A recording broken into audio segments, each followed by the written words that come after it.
जय माता दी। एक समय बृहस्पति जी ब्रह्मा जी से बोले, हे ब्राह्मण श्रेष्ठ, चैत्र व अश्विनी मास के शुक्ल पक्ष में नवरात्र का व्रत और उत्सव क्यों किया जाता है? इस व्रत का क्या फल है? इसे किस प्रकार करना उचित है? पहले इस व्रत को किसने किया, सो विस्तार से कहिए। बृहस्पति जी का ऐसा वचन सुन ब्रह्मा जी ने कहा, हे बृहस्पति, प्राणियों की हित की इच्छा से तुमने बहुत अच्छा प्रश्न किया है।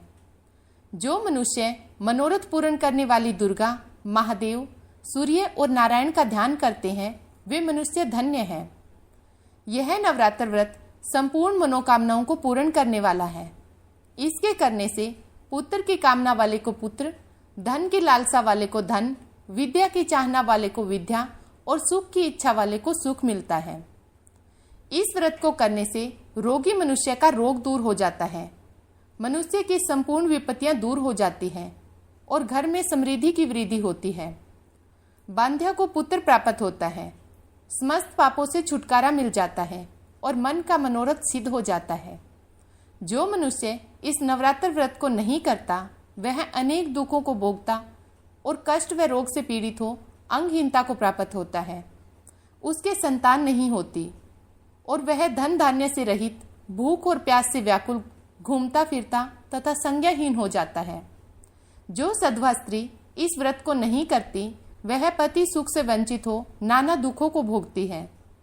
यदि व्रत करने वाला मनुष्य सारे दिन का उपवास न कर सके तो एक समय भोजन करे और 10 दिन बांधवों सहित नवरात्र व्रत की कथा का स्मरण करे। हे बृहस्पति, जिसने पहले इस महाव्रत को किया, वह कथा मैं तुम्हें सुनाता हूँ, तुम सावधान होकर सुनो। इस प्रकार ब्रह्मा जी का वचन सुनकर बृहस्पति जी बोले, हे ब्राह्मण, मनुष्यों का कल्याण करने वाले इस व्रत के इतिहास को मेरे लिए कहो। मैं सावधान होकर सुन रहा हूँ। आपकी शरण में आए हुए मुझ पर कृपा करो। ब्रह्मा जी बोले, प्राचीन काल में मनोहर नगर में पीठत नाम का एक अनाथ ब्राह्मण रहता था। वह भगवती दुर्गा का अनन्य भक्त था। उसके संपूर्ण सद्गुणों से युक्त सुमति नाम की एक अत्यंत सुंदरी कन्या उत्पन्न हुई। वह कन्या सुमति अपने पिता के घर बाल्यकाल में अपनी सहेलियों के साथ क्रीड़ा करती हुई इस प्रकार बढ़ने लगी जैसे शुक्ल पक्ष में चंद्रमा की कला बढ़ती है। उसका पिता प्रतिदिन जब दुर्गा की पूजा करता था तो वह उस समय नियम से वहां उपस्थित रहती। एक दिन सुमति अपनी सखियों के साथ खेल में लग गई और भगवती के पूजन में उपस्थित नहीं हुई। उसके पिता को पुत्री की ऐसी असावधानी देखकर क्रोध आया और वह पुत्री से कहने लगा, अरे दुष्ट पुत्री, आज तूने भगवती का पूजन नहीं किया। इस कारण मैं किसी कुष्ठी रोगी या दरिद्र मनुष्य के साथ तेरा विवाह करूंगा। पिता का ऐसा वचन सुन सुमति को बड़ा दुख हुआ और पिता से कहने लगी, हे पिता, मैं आपकी कन्या हूँ तथा सब प्रकार से आपके अधीन हूँ। जैसी आपकी इच्छा हो वैसा ही करो। राजा से, कुष्ठी से, दरिद्र से अथवा जिसके साथ चाहो मेरा विवाह कर दो, पर होगा वही जो मेरे भाग्य में लिखा है। मेरा यह अटल विश्वास है, जो मनुष्य जैसा कर्म करता है उसको कर्मों के अनुसार वैसा ही फल प्राप्त होता है, क्योंकि कर्म करना मनुष्य के अधीन है, पर फल देना ईश्वर के अधीन है। जैसे अग्नि में पड़ने से तृणादि उसको अधिक प्रदीप्त कर देते हैं, इस प्रकार कन्या के निर्भयता से कहे हुए वचन सुनकर ब्राह्मण ने क्रोधित हो अपनी कन्या का विवाह एक कुष्ठी के साथ कर दिया और अत्यंत क्रोधित हो पुत्री से कहने लगा, हे पुत्री, अपने कर्म का फल भोगो। देखे भाग्य के भरोसे रहकर क्या करती हो। पिता के ऐसे कटु वचनों को सुन सुमति मन में विचार करने लगी, अहो मेरा बड़ा दुर्भाग्य जिससे मुझे ऐसा पति मिला। इस तरह अपने दुख का विचार करती हुई वह कन्या अपने पति के साथ वन में चली गई और डरावने कुशायुक्त उस निर्जन वन में उन्होंने वह रात बड़े कष्ट से व्यतीत की। उस गरीब बालिका की ऐसी दशा देख देवी भगवती ने पूर्ण पुण्य के प्रभाव से प्रकट हो सुमति से कहा, हे दीन ब्राह्मणी, मैं तुझसे प्रसन्न हूँ। तुम जो चाहो सो वरदान मांग सकती हो। भगवती दुर्गा का यह वचन सुन ब्राह्मणी ने कहा, आप कौन हैं? वह सब मुझसे कहो। ब्राह्मणी का ऐसा वचन सुन देवी ने कहा कि मैं आदिशक्ति भगवती हूँ और मैं ही ब्रह्म विद्या व सरस्वती हूँ। प्रसन्न होने पर मैं प्राणियों का दुख दूर कर उनको सुख प्रदान करती हूँ। हे ब्राह्मणी, मैं तुझ पर तेरे पूर्व जन्म के पुण्य के प्रभाव से प्रसन्न हूँ। तुम्हारे पूर्व जन्म का वृत्तांत बताती हूँ, सुनो। तुम पूर्व जन्म में निषाद भील की स्त्री थी और अति पतिव्रता थी। एक दिन तेरे पति निषाद ने चोरी की। चोरी करने के अभियोग में तुम दोनों को सिपाहियों ने पकड़ लिया और ले जाकर जेल खाने में कैद कर दिया। उन लोगों ने तुझको और तेरे पति को भोजन भी नहीं दिया। उस समय नवरात्र काल था। इस प्रकार नवरात्र के दिनों में तुमने न तो कुछ खाया और न ही जल पिया। इस प्रकार 9 दिन तक नवरात्र का व्रत हो गया। हे ब्राह्मणी, उन दिनों में जो व्रत हुआ, उस व्रत के प्रभाव से प्रसन्न होकर मैं तुझे मनवांछित वर देती हूँ। तुम्हारी जो इच्छा हो सो मांगो। इस प्रकार दुर्गा के वचन सुन ब्राह्मणी बोली, अगर आप मुझ पर प्रसन्न हैं तो हे दुर्गे, मैं आपको प्रणाम करती हूँ। कृपा करके मेरे पति का कोढ़ दूर करो। देवी ने कहा, उन दिनों में तुमने जो व्रत किया था, उस व्रत का 1 दिन का पुण्य अपने पति के कोढ़ को दूर करने के लिए अर्पण करो। उस पुण्य के प्रभाव से तेरे पति का कोढ़ दूर हो जाएगा। ब्रह्मा जी बोले, इस प्रकार देवी के वचन सुन वह ब्राह्मणी बहुत प्रसन्न हुई और पति को निरोग करने की इच्छा से जब उसने तथास्तु ऐसा वचन कहा, तब उसके पति का शरीर भगवती दुर्गा की कृपा से कुष्ठ रोग से रहित हो अति कांतिवान हो गया। वह ब्राह्मणी पति के मनोहर देह को देख देवी की स्तुति करने लगी।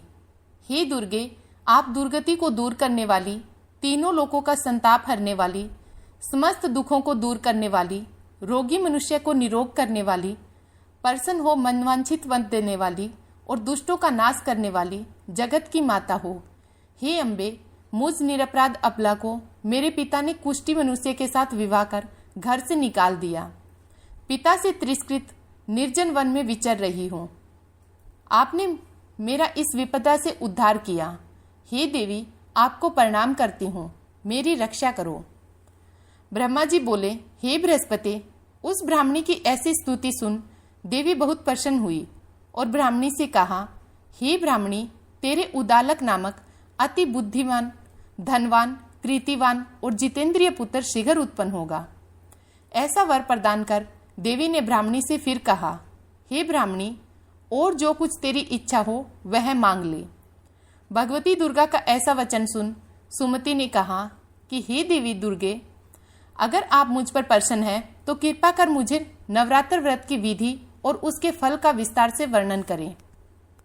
इस प्रकार ब्राह्मणी के वचन सुन दुर्गा ने कहा, हे ब्राह्मणी, मैं तुम्हें संपूर्ण पापों को दूर करने वाले नवरात्र व्रत की विधि बतलाती हूँ, जिसको सुनने से मोक्ष की प्राप्ति होती है। अश्विनी मास के शुक्ल पक्ष की प्रतिपदा से लेकर 9 दिन तक विधि पूर्वक व्रत करें। यदि दिन भर का व्रत न कर सके तो एक समय भोजन करें। विद्वान ब्राह्मणों से पूछकर घट स्थापना करें और वाटिका बनाकर उसको प्रतिदिन जल से सींचे।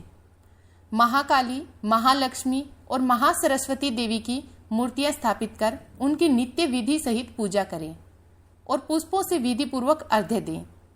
बिजोरा के फल से अर्घ्य देने से रूप की प्राप्ति होती है। जायफल से अर्घ्य देने से कृति, दाग से अर्घ्य देने से कार्य की सिद्धि होती है। आंवले से अर्घ्य देने से सुख की प्राप्ति और केले से अर्घ्य देने से आभूषणों की प्राप्ति होती है। इस प्रकार पुष्पों व फलों से अर्घ्य देकर व्रत समाप्त होने पर 9वें दिन यथाविधि हवन करें।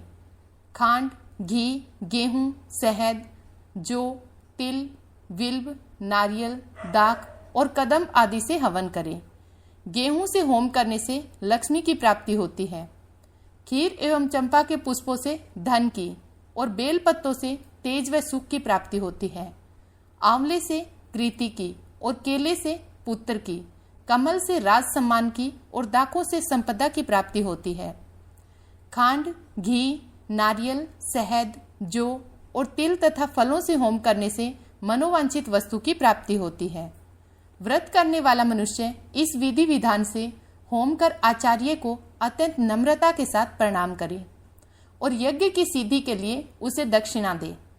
इस प्रकार बताई हुई विधि के अनुसार जो व्यक्ति व्रत करता है उसके सब मनोरथ सिद्ध होते हैं, इसमें तनिक भी संदेह नहीं। इन 9 दिनों में जो कुछ दान आदि दिया जाता है उसका करोड़ों गुना फल मिलता है। इस नवरात्र व्रत को करने से अश्वमेघ यज्ञ का फल मिलता है। हे ब्राह्मणी, इस संपूर्ण मनोकामनाओं को पूर्ण करने वाले उत्तम व्रत को तीर्थ, मंदिर अथवा घर पर विधि के अनुसार करें। ब्रह्मा जी बोले, हे बृहस्पति, इस प्रकार ब्राह्मणी को व्रत की विधि और फल बतलाकर देवी अंतर्ध्यान हो गई। जो मनुष्य या स्त्री इस व्रत को भक्तिपूर्वक करता है वह इस लोक में सुख प्राप्त कर अंत में दुर्लभ मोक्ष को प्राप्त होता है। हे बृहस्पति, यह इस दुर्लभ व्रत का महात्म्य है जो मैंने तुम्हें बतलाया है। यह सुन बृहस्पति जी आनंद से प्रफुल्लित हो ब्रह्मा जी से कहने लगे, हे ब्राह्मण, आपने मुझ पर अति कृपा की जो मुझे इस नवरात्र व्रत का महात्म्य सुनाया। ब्रह्मा जी बोले कि हे बृहस्पति, यह देवी भगवती दुर्गा संपूर्ण लोकों का पालन करने वाली है। इस महादेवी के प्रभाव को कौन जान सकता है। बोलो देवी भगवती की जय।